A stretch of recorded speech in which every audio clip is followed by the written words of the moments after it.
ప్రధానమంత్రిగా నరేంద్ర మోడీ ఇవాళ ప్రమాణ స్వీకారం చేయనున్నారు. ఈ క్రమంలో రాజ్ ఘాట్ కి చేరుకున్న ప్రధాని మోడీ మహాత్మా గాంధీకి నివాళి అర్పించారు. ఆ తర్వాత అటల్ బిహారీ వాజ్పేయి సమాధి వద్ద అంజలి ఘటించారు.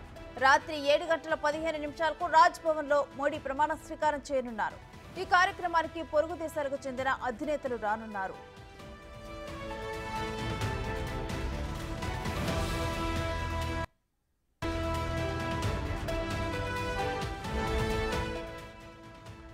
ఈ వేడుకలకు పలు దేశాల అధినేతలు వస్తూ ఉండటంతో ఢిల్లీలో హై అలర్ట్ ప్రకటించారు.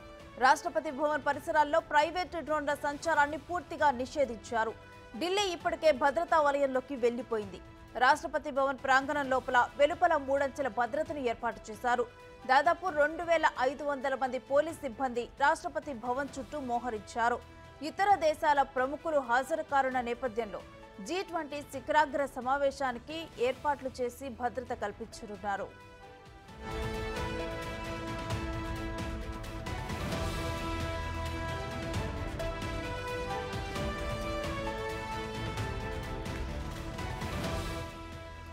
మోడీతో పాటు కొంతమంది మాత్రమే ఇవాళ ప్రమాణ స్వీకారం చేయనున్నారు.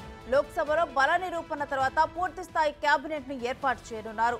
టీడీపీ నుంచి ఇద్దరికి కేబినెట్ లో చోటు కల్పించారు. రామ్మోహన్ నాయుడుకు కేంద్ర కేబినెట్ హోదా, పెమ్మసానికి సహాయ మంత్రిగా అవకాశం కల్పించారు.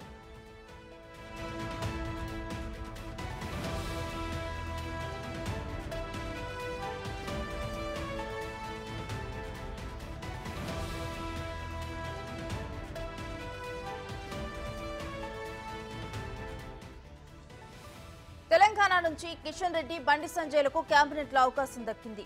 జేడీయూకి ఒక కేంద్ర కేబినెట్ హోదా, ఒక సహాయ మంత్రి పదవి ఖరారైంది. ప్రమాణ స్వీకారం తర్వాత ప్రధాని మోడీ వారణాసి వెళ్లనున్నారు.